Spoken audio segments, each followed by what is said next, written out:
Good morning. Welcome to the export plan of Johnny Doodle to the United Kingdom.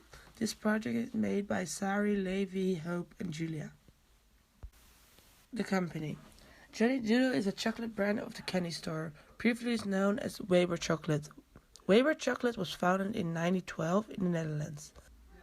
Since the last family member of the Weber family decided to enjoy his pension, the company changed its name to modernize and professionalize the organization. This so the organization can respond to demands and wishes in the market. The candy store has their own production company called the Chocolate Factory. They are producing chocolate products with a private label for different retailers. The Fudge Company embraced a true and independent spirit that is communicated clearly on all their packaging, encouraging people to be as bright and unblemished as Johnny. Johnny Doodle focuses on consumers that like to eat fair chocolate and fudge, not just any chocolate or fudge, but with a twist. The twist can be found in the variety of products of the company that the company offers. Marketing mix product. For different fudge bars, 9 different chocolate bars, vegetarian, gluten-free and halal, brand identity, retro megaphone stands for Johnny's way to speak up, addresses daily issues through packaging. Price. Prices between $1.59 and $2.99. 10 cents per product goes to cacao farmers. Place. Johnny Doodle is based in Rotterdam, the Netherlands. The products are being sold in Dutch supermarkets and Johnny Doodle's own website. Promotion. Active on social media platforms Facebook, Twitter, Instagram and Pinterest, and behind the scenes. For this part of the presentation, we're gonna talk about the country we chose. First off, we're gonna do the pre-filter. Inside the pre-filter, we had answered a couple of questions. And for example, we chose how big is the population, what is the GDP, what is the level of prosperity, what are the import costs, and how business friendly is the country. Based on these questions and the attractiveness of the country, we could eliminate a couple of countries. And these countries are Suriname, Argentina, Brazil, India, and South Africa.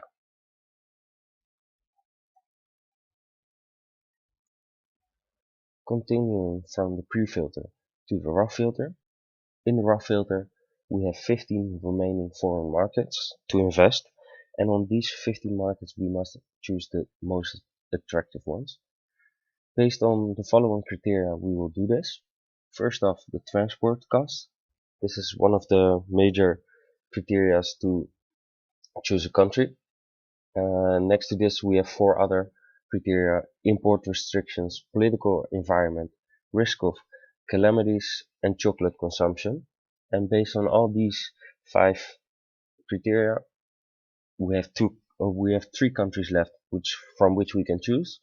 It's the United Kingdom, Canada, and Iceland. And from these 3 countries, we will choose the best.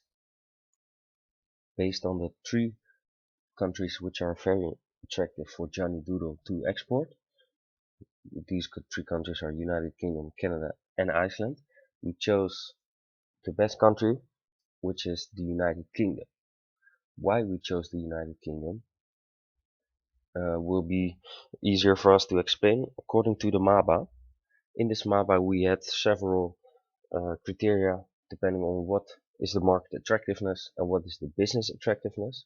For example, within the market attractiveness, we looked at the market size, if they had potential to grow, what are the competition, and what's the brand sensitivity.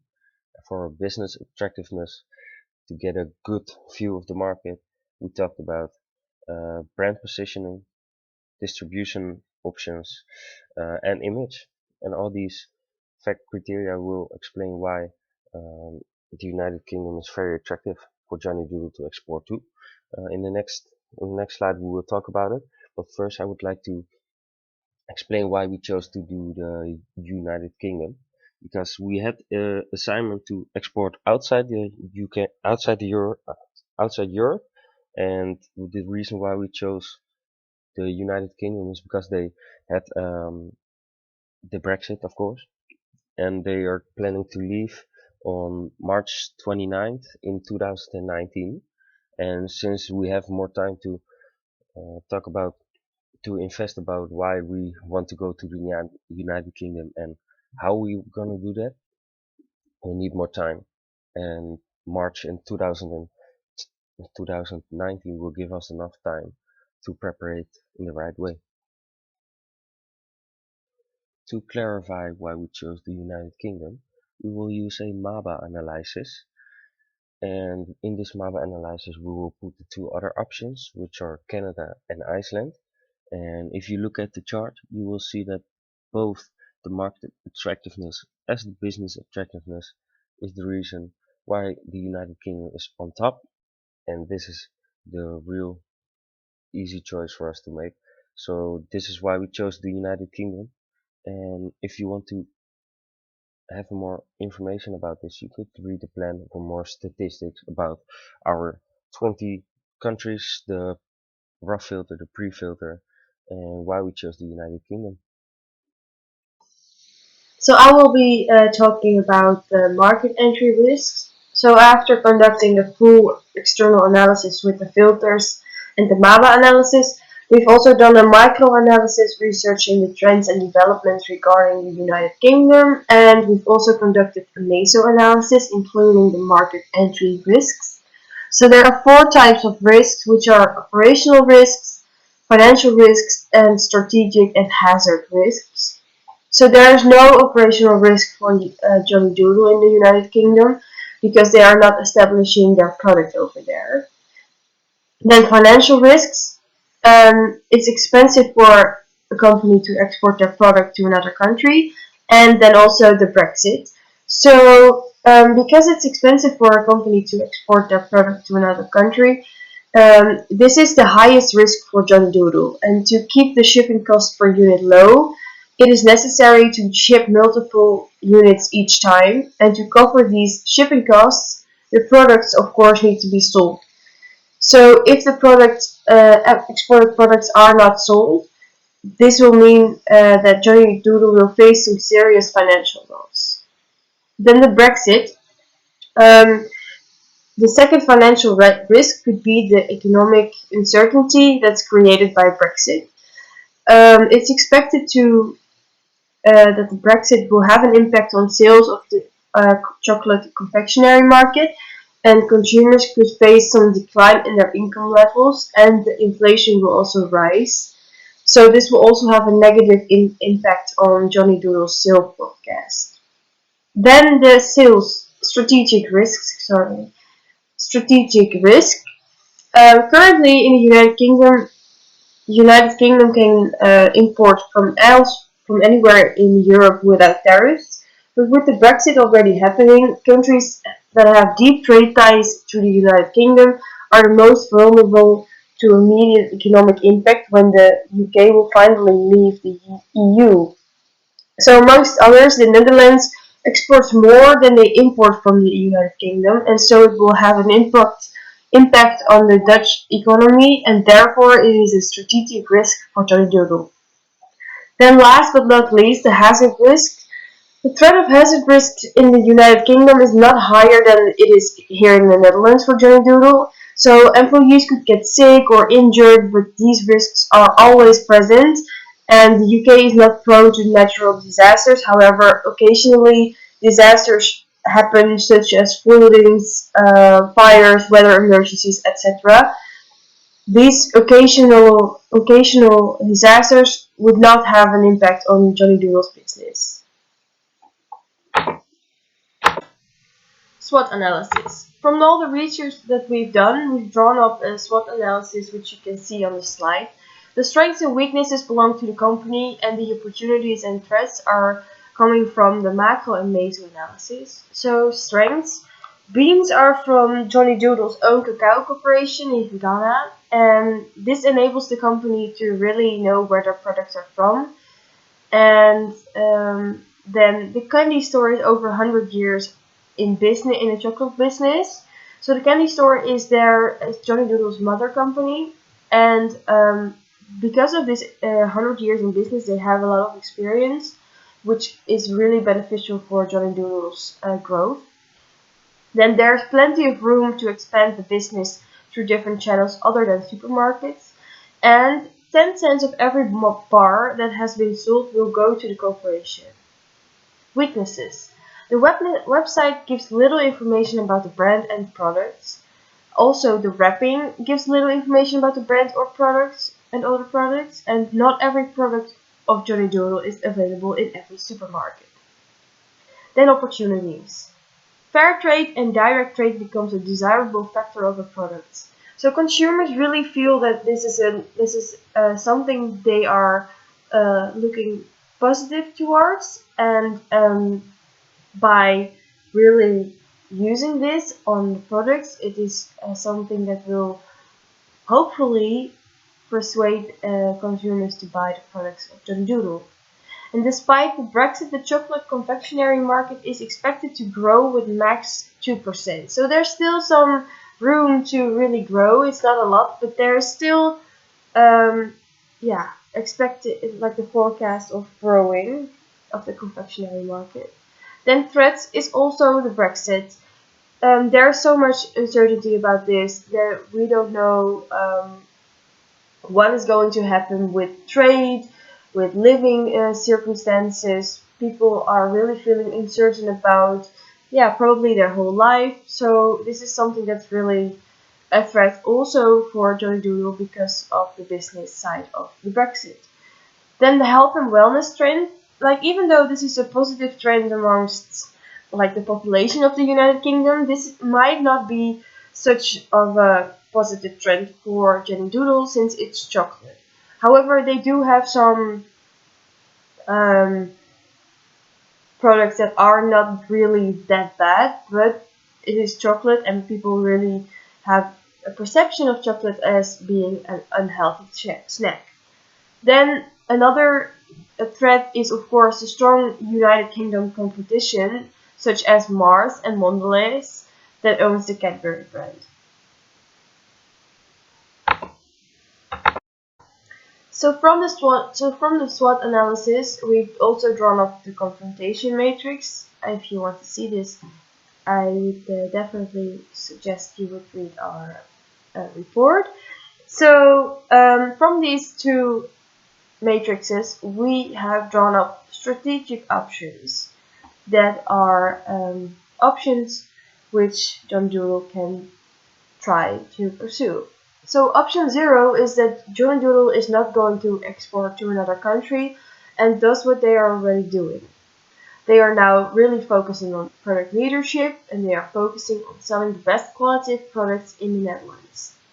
Then option 1 is focusing on differentiation by connecting to the fair trade trade.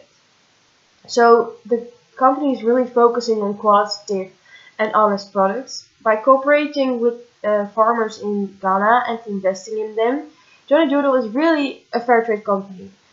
They can use this unique selling point against competitors, and when they want to sell their products in the United Kingdom, Johnny Doodle can position themselves as a fair trade company. Then option 2, creating brand awareness.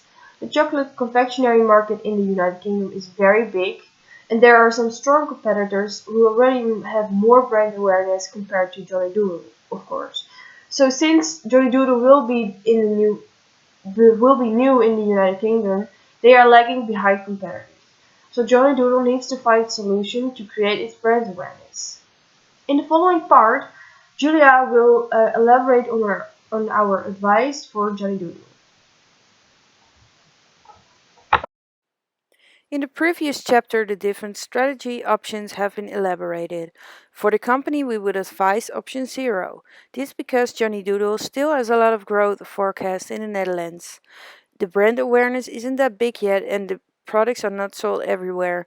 The first 7 improvements made in the internal analysis point out that there is still room for a lot of improvements that can be made before exporting Johnny Doodle outside of the Netherlands or outside of the European Union. Option 0 means the company will be focusing on product leadership. Focusing on product leadership means that the focus is on product development and brand marketing. These factors are exactly what Johnny Doodle needs in order to become a household name like Tony Chocolonely. Despite the company not being ready for export yet, it would be a good idea to reassess the company's status after 3 years. The Brexit should be finished and rules and regulations regarding exporting to the UK should be clear. We would advise Johnny Doodle to do market research again whether the UK is a tangible option or perhaps they should first try to win over the rest of the European Union and take advantage of the favorable rules and regulations. In order to excel in the Dutch market, Johnny Doodle needs to make some adjustments in the way they are doing business and their products. The first one is to create more selling points. Johnny Doodle is currently being sold at select selling points. All of these selling points are supermarkets only. The second one is create small-sized products. In order to serve the impulse purchases, one thing Johnny Doodle should create is small-sized bars.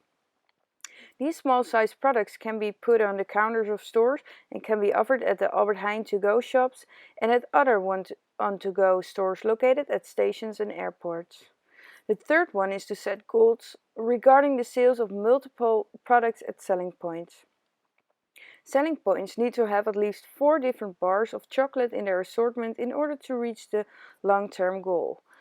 When the assortment is wider, the chances are Johnny Doodle can reach a larger target group. The fourth one is to upgrade the wrapping of the products.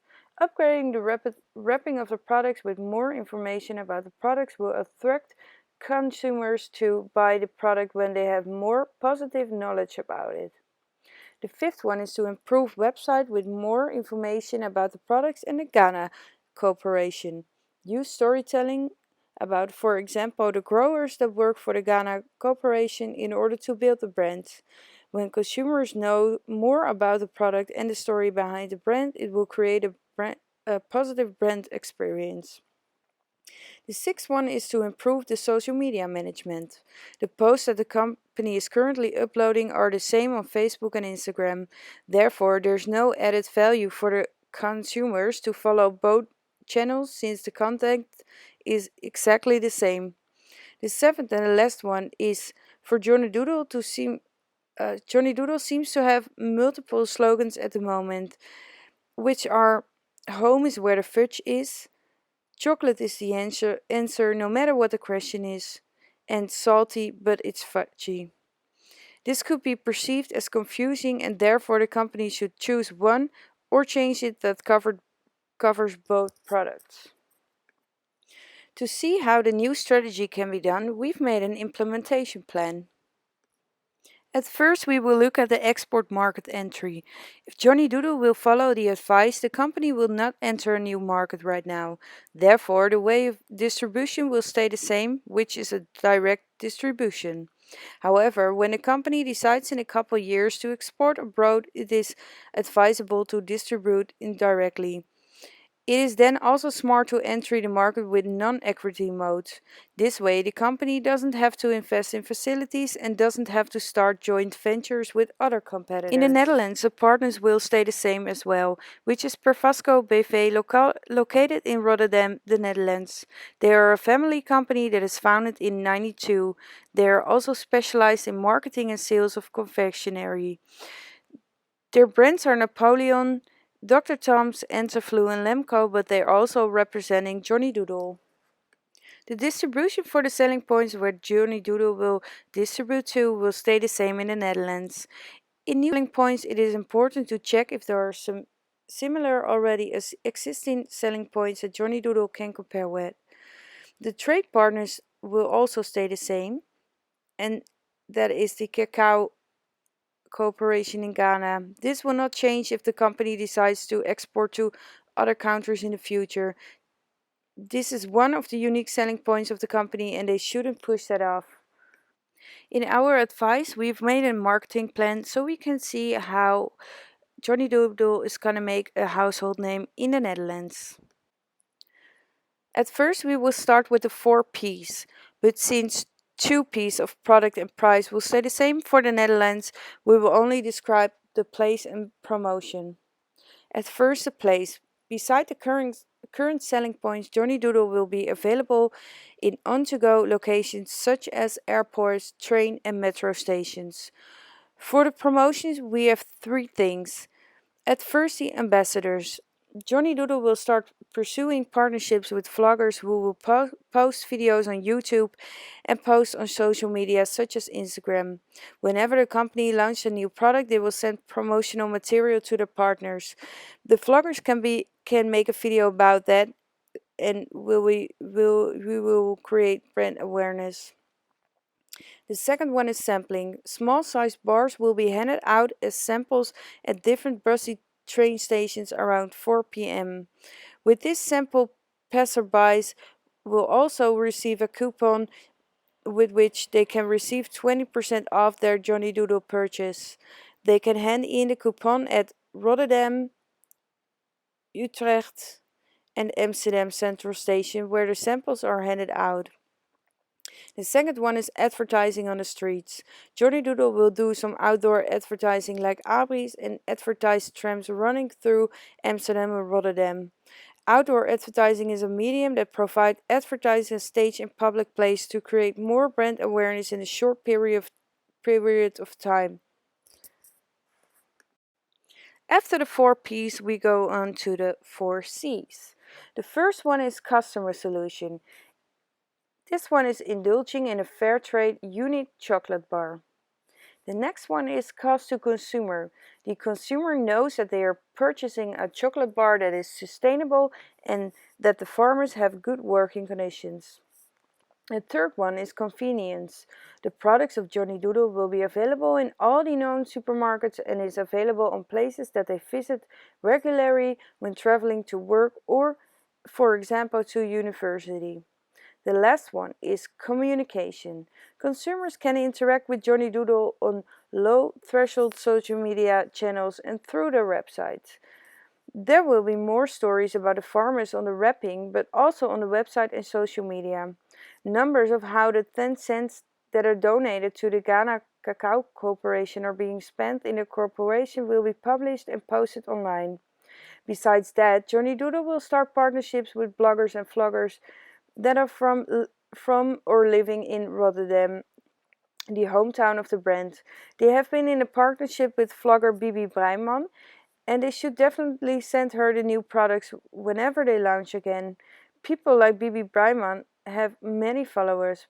Breiman has 181,000 followers on YouTube only. By partnering up with vloggers and bloggers, they can create more brand awareness. Because our advice for Johnny Doodle is to focus first on the Dutch market, we calculated some marketing costs. Johnny Doodle is already doing marketing in the Netherlands, so the costs we calculated are additional marketing costs because we don't have an insight in the existing marketing costs for Johnny Doodle. In the sheet you can see a summarized cost tag for the additional marketing costs. At first we have the ABRI. This will come to a price of €53,804. This includes 250 abris in Amsterdam and Rotterdam for 1 week. The second one is tram advertising. This includes 4 weeks in Amsterdam and Rotterdam. Both cities have one tram running through the city. This will come to a total cost of €60,000. The next one is vlogger Bibi Breiman, and she will make a YouTube video about Johnny Doodle's new products when they launch one. She will get paid €3,000 per video, and because she only makes videos about Johnny Doodle when they launch a new product, the cost will be variable. The last one is sampling. Promoters will sample for Johnny Doodle on 3 big train stations in the Netherlands, namely Rotterdam, Utrecht, and Amsterdam Central Station. This will last 2 days and the promotions will work for 3 hours each. Every train station has 5 promoters and they will get paid €10 an hour, which will come to a total of €900. So the total marketing cost will be €108,704. In order to cover these costs, the break-even turnover is €50,769.26. This means that at least 23,737 products need to be sold to play break even. Right now, Johnny Doodle already does promote its brand through social media. This will go on throughout the year, so we didn't include social media in the time planning. For this planning, we are focusing on the additional marketing activities which we recommended to Johnny Doodle. As you can see in the table in the sheets, we focus on 2 months for the time planning, namely July and August. We assume it's more effective to combine the marketing activities and if it will take place around the same time. We didn't include vlogger Bibi Breiman in the time planning because she only is deployed when there's a new product launch and we do not have a look at that yet. We'd like to thank you for your attention and we hope you learned more about Johnny Doodle.